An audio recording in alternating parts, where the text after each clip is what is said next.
Hi Elokoli buta. families, welcome back to my YouTube Odaye channel, Doris Sunshine iwo ya wo TV. degbe Today I'll be rayan. making intense Awa wo degbe DIY rayan. deep conditioning for Won hair sa gbe ra ma we treatment dian and be for na. moisturizing. This treatment is very good for Egwe hair damage, imai for hairs are reply damaged. message It's very good nugbere. to revive your hair, and E it is message great for nugbere ni moisturizing, and it ewe is very good for hair growth even you and can the reply thickness or of the hair. problem that So is not the guys, these are problem. the benefits. So guys, I will start But showing you, but first of all, please, I want to if you believe know and you have not giligili subscribed to my we YouTube emi channel, ya kindly nururi wu please ni do that for family your na. girl. Please Orion bo we o press ya the we re. subscription button, press the Osa bo notification akan we button, sanwe. so that when I post new video, Right you will from be the first to time. get the notification. Right from So guys, time. watch my videos, give my Na video a okay my thumbs family up, na kin. and please support your No, girl, we Doris ma appreciate Sunshine it even the TV. winning So family guys, we let's get esu started.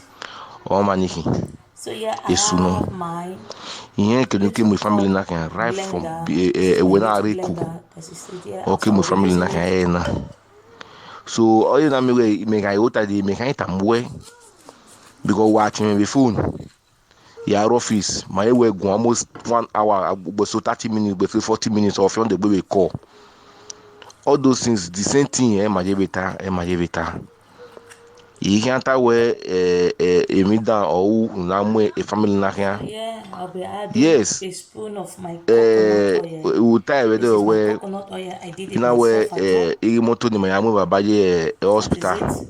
I did it E myself at baba home. here I'll be adding one mokpa spoon. ori na ya. Then E I'll be driver ni adding a tieni spoon of ya mu moto olive we oil. e driver go we mi rokpa. So far o ma no mu mo la wo moto. Ya wa so don Then e here I'll be mokpa no. adding my Ya gwa fresh le kike na egg. ya mu wheelchair. E ba ru moto. Ị ga-were abe finish na ebido mụ moto ya mụ wiche were gbe arịkị na mụ wiche we military hospital anyị So now I have ihe to aga ihe cut je my wiche aloe ndo vera amụ and add it also to the beke ones I driver want to na e blend. driver na Yes, you no can e see I mano have here 2 avocado, but eji I'm ma ya using ka only mụ one. o So it's only ba one that ma is aka do here. So I an want to dia add ya ka permanent my driver we aloe okay vera. aha kan because mo pa beti we ya all our wa dogun mu baba wo wa wi bed we ki ya mu egbe fun ni ma wo gba de baba ma mi ya mo we me mu baba iye ogun wenda we va ye eji ma ya mo la moto maka we sudo yon go mo la we moto we mo ye wiche ya mo wiche ere ibe ruai o ga se mo kan asi ma gbe na do mo li bed ni ya to fi se na ni yo egbe no say doctor ya go mo yeah we go and find somebody that will help him and carry him and put on the bed if we added the three driver we can you but so you phone ya chi obu we adi we what iwe no do gun mo agu gun mo aba mo baba ye bed ya we we phone iwe no gun mo iwe gun mo you na e wiche ike we dey we my ko we what the right baba ba ka ade we moto or say na wa ye ja we na family driver e papa we i won e maka won e I can't move with driver now. I'm with the Yako, I'm with the Yako, don't know who you sue. And why I'm with why I'm motor winner going and come me. I can't 2000 I'm okay or what me Yaki military hospital 2000 around 2000 no before. Why we had who with 2000 rakobo do a day. So here it is. Okay, a 1000 around or can the driver ya go mujake for the 2-3 hours. A 1000 around.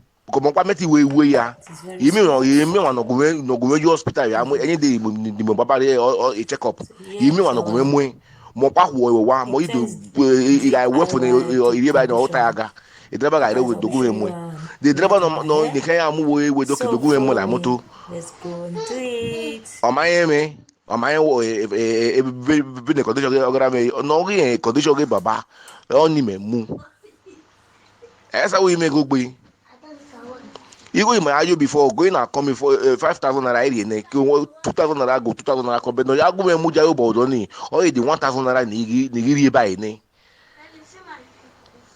we mu moto we 2,000 naira ya mu we do ya drop ya pa wa we ya mu we wa finish ne As you can 2,000 naira wa see ya here, we am I've we already so wa plaited my hair. but na go me I wa will yan do start rubbing 1,000 naira them by ni because one I won after the other ya won mo pa on me the ti run hair. all those cronies all see ọsí ẹ pa wẹ Now I igo have ni enough hair ọpọlọ blend is very mi à smooth. gbégo ni yàrá mi go yìí tí wẹ I don't call èmi nà lọ́wọ́ sí It's tẹ́lẹ̀ very mi èmi nà strong. lọ́wọ́ ọ sí tẹ́lẹ̀ mi That is okay. So I'll be rubbing ìyẹn wù them ìyá one ẹ̀ after ẹgbẹ́ the náà wù ìyá other ẹ̀ Ima go yesi. rubbing the Nobody no conditioner carry go there. yesi. Just one Even ya need ya and I'll wait them back.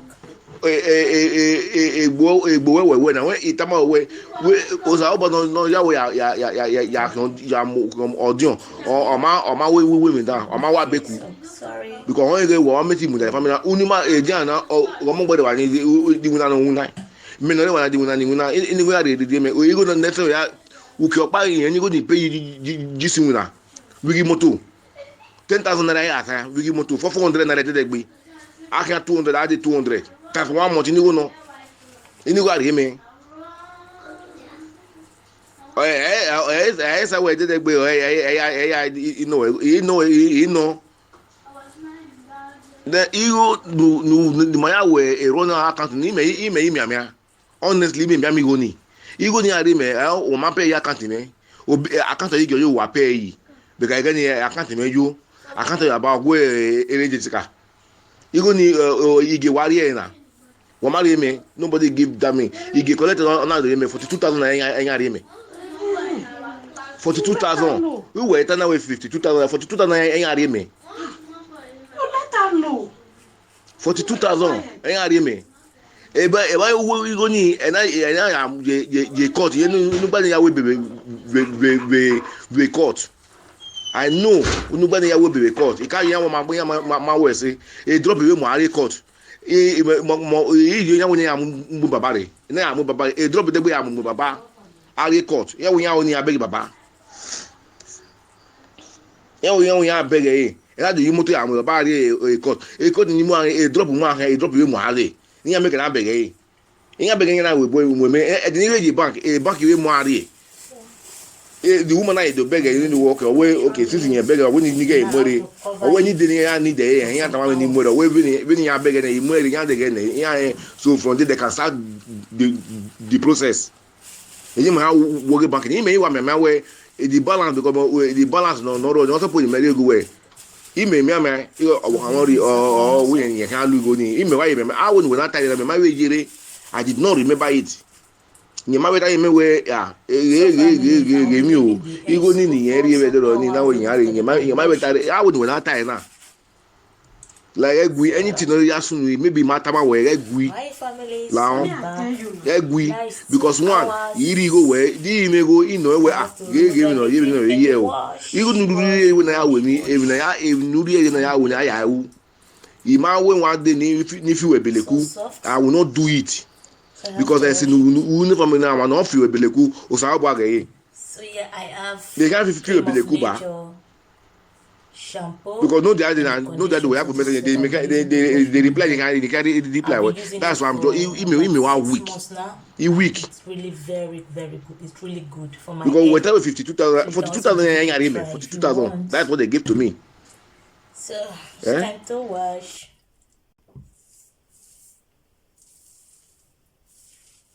So it's time to wash.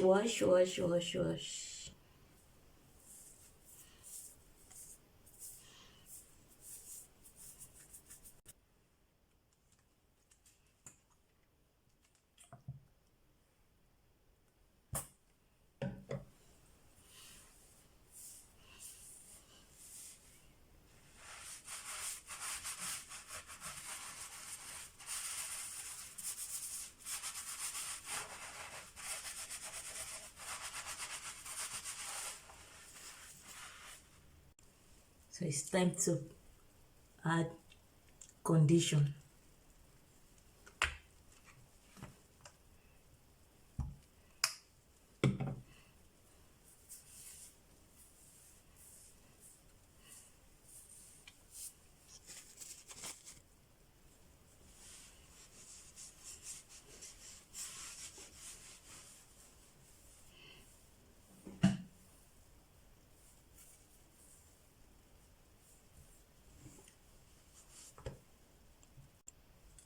So here is my aloe vera oil.